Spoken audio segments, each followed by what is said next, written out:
Hello friends, welcome to my official channel make impact. मैं Monu Sharma. I clear GATE 2 times with my self preparation. So in GATE 2021 I scored 625 with EWS category. Actually, after GATE qualifying I apply in different IITs. तो मैंने क्या करा, different IITs में apply करा था। तो अभी मेरे को कॉल आया था IIT मद्रास से फॉर मास्टर्स MS के लिए। MS के लिए मैंने अप्लाई करा था और वहाँ से मेरे को कॉल आ गया था। तो 625 EWS में मेरे को कॉल आ गया था। तो अगर आप कट ऑफ की बात करें तो 625 मतलब ठीक ही कट ऑफ है, ज़्यादा कोई खास नहीं है। तो उसके हिसाब से मेरे को कॉल आ गया था, मतलब तो आप उसका अपने हिसाब से अंदाज़ा लगा सकते हैं। आपके स्कोर कार्ड जो भी आएगा फ्यूचर में, उसके हिसाब से आप अपना अनुमान लगा सकते हैं, ठीक है। तो आज मैं क्या करने वाला हूँ, मैं अपना इंटरव्यू का एक्सपीरियंस है वो उसको शेयर करने वाला हूँ तुम्हारे साथ, क्योंकि मैंने आज ही इंटरव्यू दिया है। तो शायद मुझे आज ज़्यादा याद रहेगा, तो मैं उसको अच्छे से क्लियर कर पाऊँगा। तो इस इंटरव्यू मैंने, सबको पता है इस बार ऑनलाइन ही इंटरव्यू हो रहा है, तो गूगल मीट से इंटरव्यू हुआ था। तो वहाँ के जो भी कोऑर्डिनेटर थे उन्होंने मेरे को एक लिंक भेजी थी। उस लिंक को मैंने जब भी क्लिक करा था तो मैं डायरेक्ट गूगल मीट की ऐप पे जाके कनेक्ट हो गया था। तो जो पैनल था, उस पैनल में 3 मेंबर थे, जिसमें से एक चेयरमैन थे और 2 अदर प्रोफेसर थे शायद, और दोनों यंग ही थे, ज़्यादा उनकी कोई एज नहीं थी।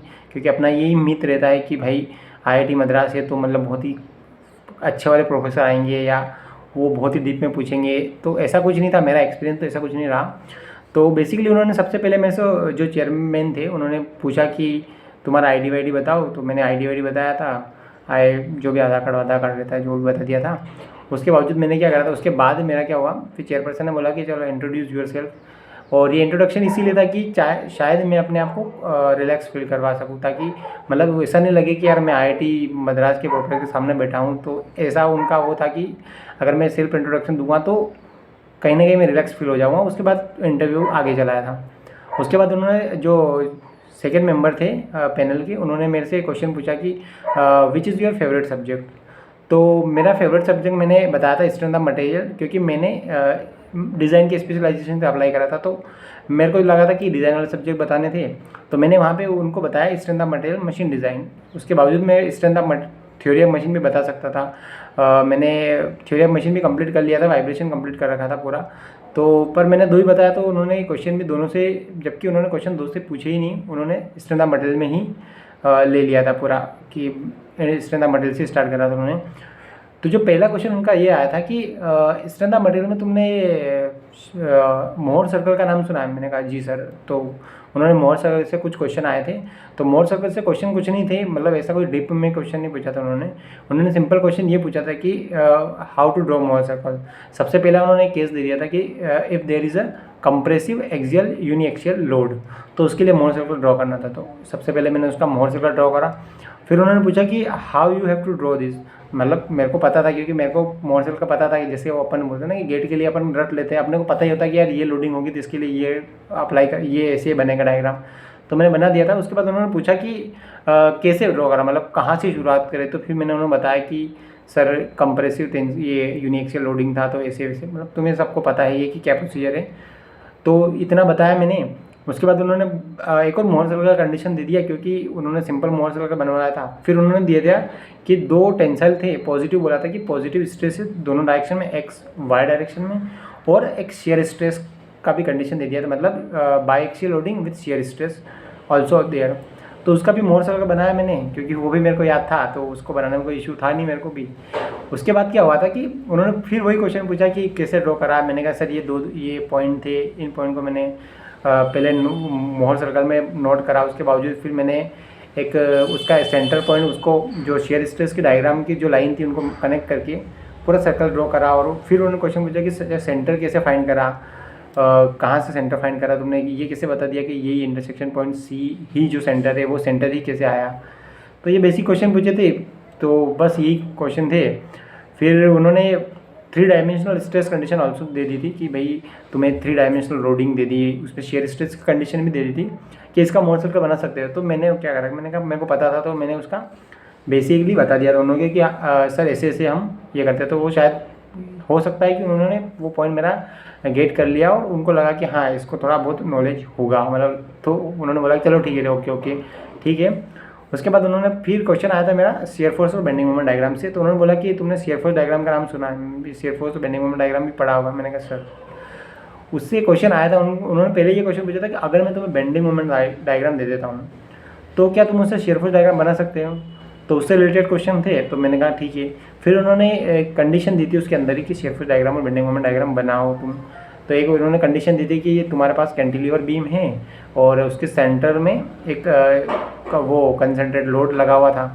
तो उसका भी मैंने रिएक्शन फाइंड करी, उसके बाद शेयर फोर्स डायग्राम बना दिया, बेंडिंग मोमेंट डायग्राम भी बना दिया। तो मतलब बेसिकली वो क्या थे, वो बिल्कुल सपोर्टिव थे। वो बोला कि मतलब जैसे कि मैं कुछ बना रहा था ना, तो उनको लग रहा था कि ठीक वेरी गुड बोल रहे थे, ताकि ऐसा फील हो रहा है कि हाँ मैं सही जा रहा हूँ। ऐसा नहीं लगा कि यार मेरे को मतलब कन्फ्यूज़न नहीं रहे कि मैं गलत तो नहीं जा रहा हूँ। तो वो बिल्कुल साथ साथ मेरी को सपोर्ट भी कर रहे थे, तो इतना वरी होने की ज़रूरत नहीं थी। शायद मेरे को भी नहीं लगा कि यार इतने ही सपोर्टिव होंगे, जबकि वो ज़्यादा ही सपोर्टिव निकल गए। उन्होंने बोला कि वेरी मतलब जैसे जैसे मैं स्टेप कर रहा था आगे आगे, उन्होंने बोला कि ठीक है अच्छा जा रहा है, वेरी गुड। तो इतना वो नहीं लगा कि यार मतलब कि मैं गलत तो नहीं कर रहा हूँ, क्योंकि मुझे कॉन्फिडेंस आने लग गया था कि यार शायद कहीं ना कहीं मैं सही कर रहा हूँ। तो और मैं सही भी कर रहा था, ठीक है ना, कोई इतना वो नहीं था।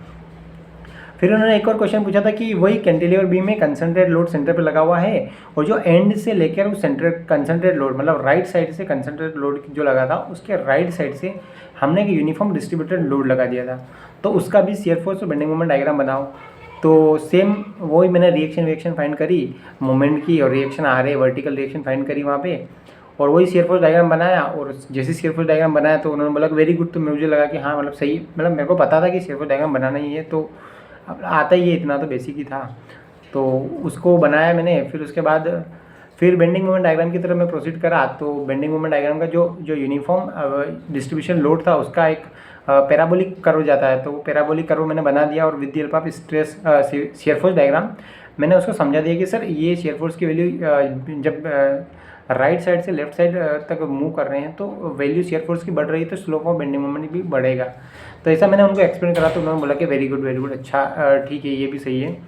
फिर मतलब मैं कहाँ गलती कर रहा था, मैं गलती ये कर रहा था कि मैं जब मोमेंट जो फिक्स्ड सपोर्ट रेंज रहता है अपना कैंटिलीवर बीम का, उस पर मोमेंट की वैल्यू मैंने कैलकुलेट करके अलग रखी थी। पर मैं सडनली मेरे को पता नहीं वो जैसे मैंने सही बनाया उसके बाद मैं उसको डायरेक्ट जीरो पे लेके आया स्ट्रेट लाइन, क्योंकि यहाँ से यहाँ तक शेयर फोर्स कॉन्स्टेंट था, तो मुझे लगा कि स्ट्रेट लाइन आएगी, तो मैंने वहाँ पे जीरो कर दिया। बट क्या था कि वो फिक्स सपोर्ट था, तो वहाँ पे शेयर फोर्स बेंडिंग मोमेंट तो प्रेजेंट रहेगा, क्योंकि वहाँ पे रिएक्शन आ रहा है। तो वो फिर मेरे को एकदम क्लिक कर रहा। मैंने फिर सॉरी बोला उनको कि सर यहाँ पे मोमेंट रहेगा। फिर मैं उसको बनाने लग गया, तो फिर वहाँ पे जो मोमेंट था जो फिक्स्ड एंड पे, वो मोमेंट शायद ज़्यादा था जो यूनिफॉर्म डिस्ट्रीब्यूटेड लोड की था ना। यूनिफॉर्म डिस्ट्रीब्यूटेड लोड की वजह से जो मोमेंट आया, प्लस उसकी वजह से जो फिक्स्ड एंड पे मोमेंट आया था, क्योंकि कंसंट्रेटेड लोड था 20 सेंटर में, तो उसकी वजह से जो लोड आया था उसकी वजह से मोमेंट बढ़ गया था। तो वो कुछ स्लोप ऊपर जाने के बाद वो नीचे आ रहा था, पूरा ऐसा शेयर फोर्स डायग्राम और बेंडिंग मोमेंट डायग्राम बन रहा था। तो बस वो बना दिया। उसके बाद कोई क्वेश्चन नहीं थे। उसके बाद शायद हाँ शेयर फोर्स और बेंडिंग मोमेंट डायग्राम से क्वेश्चन पूछे थे, और बस उन्होंने बोला कि ठीक है वेरी गुड बोल दिया था। और उसके बाद उन्होंने जो थर्ड पर्सन थे उन्होंने उनके पास फॉरवर्ड कर दिया था, जो चेयरमैन थे। उन्होंने बोला कि सर आप जो भी थर्ड पर्सन थे उनसे बोला, तो उन्होंने सिंपल सा एक क्वेश्चन पूछा था, लाइक बहुत ही सिंपल था, बेसिक क्वेश्चन था वो सिंप्लीफिकेशन का क्वेश्चन था। उसमें उन्होंने पूछा क्या था कि जैसे कि क्वेश्चन दे दिया था कि 1.01 की power whole power 5 - 1 divide by 0.01 करना था, और उसका इक्वल टू क्या होगा, मतलब what is the value of this whole. तो उन्होंने ऑप्शन भी दिया था कि ऑप्शन ए दिया था 0, ऑप्शन भी दिया था 5 एंड ऑप्शन सी दिया था 1000। अब यहाँ पे क्या करा, मेरे को लगा कि यार ये सिंप्लीफिकेशन प्रॉब्लम है और 1.01 की पावर 5 है, तो शायद ये लेंदी हो सकता है। तो मैंने गेस करना स्टार्ट करा, जो कि मैंने सबसे बड़ी मिस्टेक करी थी, गेस करना स्टार्ट कर दिया। तो वहाँ से मुझे एक तो क्लियर हो गया था कि हाँ जीरो तो नहीं होने वाला है, क्योंकि कुछ ना कुछ बच रहा है, ऊपर भी और नीचे भी 0.01 है, तो जीरो नहीं होगा। अब 5 और 1000 में कन्फ्यूजन था, तो मुझे लगा कि यार 5 तो हो ही नहीं सकते, मतलब 5 वैल्यू कैसे आ जाएगी। अप्रॉक्सीमेट वैल्यू पूछी थी, पर मैंने शायद अप्रॉक्सीमेट वैल्यू पर ध्यान नहीं दिया, और मेरे को 0.01 नीचे था, तो मैंने ये गलती कर दी कि मैंने उसका 1000 आंसर कर दिया। जो थर्ड पर्सन थे उस मेंबर के, उनको मैंने 1000 आंसर कर दिया, और शायद वो गलत भी था, मतलब शायद क्या वो डेफिनेटली गलत ही था। तो उसके बाद उन्होंने बोला कि ठीक है सर, चेयरमैन को बोला कि ठीक है sir I am done with this. So फिर चेयरमैन ने बोला कि भैया ठीक है कोई दिक्कत नहीं, ओके तुम्हारा इंटरव्यू हो गया है, और बिल्कुल ये बता दिया। पर इसमें मैंने ये चीज़ सीखी कि भाई सबसे पहले लास्ट में जो मैंने क्वेश्चन जैसे स्टैंडर्ड मॉडल के क्वेश्चन पूछे ना, उसमें तो शायद मैं बहुत अच्छे सा क्वेश्चन के जवाब दे दिए थे मैंने, क्योंकि बेंडिंग मोमेंट, सर्फेस डायग्राम और मोर सर्फेस डायग्राम पूछा था, जो कि मेरे को आता था बेसिकली पूरा, तो वो मैंने जवाब दिया। पर लास्ट में जो सिंप्लीफिकेशन का क्वेश्चन आया था, और उसको मैंने जब हरी होके मतलब जल्दी जल्दी में, मेरे को लगा कि यार शायद जवाब दे दो, क्योंकि 5 और 1000 के बीच में कन्फ्यूज़न था, और मैंने इतना वो कैलकुलेट भी नहीं करा था उस टाइम पे। अगर मैं 1.01 और 1.01 को एक बार भी मल्टीप्लाई करता शायद ही कुछ ना कुछ आइडिया बन जाता, और वो अप्रॉक्सीमेटली 5 के पास पहुंच ही जाता। तो ये गलती मैंने करी, तो शायद ये गलती तुम्हें अवॉइड करनी है, क्योंकि तुम्हें जब भी क्वेश्चन पूछे ना, तो तुम्हें उसको सोचना है, ठीक है ना, कि मतलब वो जो भी क्वेश्चन पूछा उसको लिख लो कि ये है, उसके बाद में उसको सोचो, उसके बाद जवाब दो। क्योंकि वो ऐसा नहीं बोलते कि भैया तुम हमें अभी जवाब दो, मतलब ऐसा नहीं कि इंस्टेंट जवाब दो कि भाई ये क्वेश्चन पूछा और वो तुम जवाब फेंको अपना उनकी तरफ, ऐसा नहीं है। तो बिल्कुल रिलैक्स होकर सोचो और जो भी है उनको बताओ। तो बेसिकली यही इंटरव्यू एक्सपीरियंस था मेरा, और मेरे को जहाँ तक एक्सपेक्टेशन था कि यार आईआईटी मद्रास का इंटरव्यू है तो शायद डीप में जाएंगे।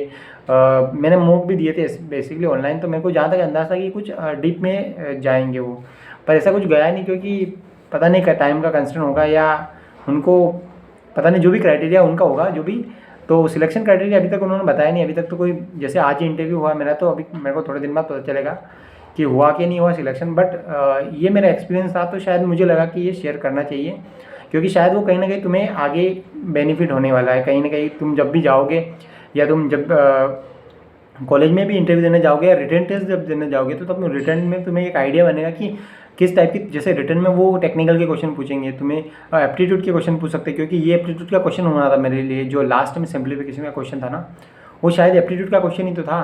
तो शायद ये अपन को एक आइडिया बन गया कि हाँ, इसमें मतलब जब रिटर्न होगा तो उसमें टेक्निकल भी होगा। और सबसे अच्छी बात ये था कि मैंने जो डिज़ाइन में अप्लाई करा था, तो मैंने इंटरव्यू डिज़ाइन सब्जेक्ट का दिया, तो ऐसा मुझे लगा था कि शायद कि क्या पता हो सकता है थर्मल या फ्लूइड मैकेनिक्स के क्वेश्चन भी पूछ लें, पर ऐसा उन्होंने कुछ पूछा नहीं था। तो now I am done with this.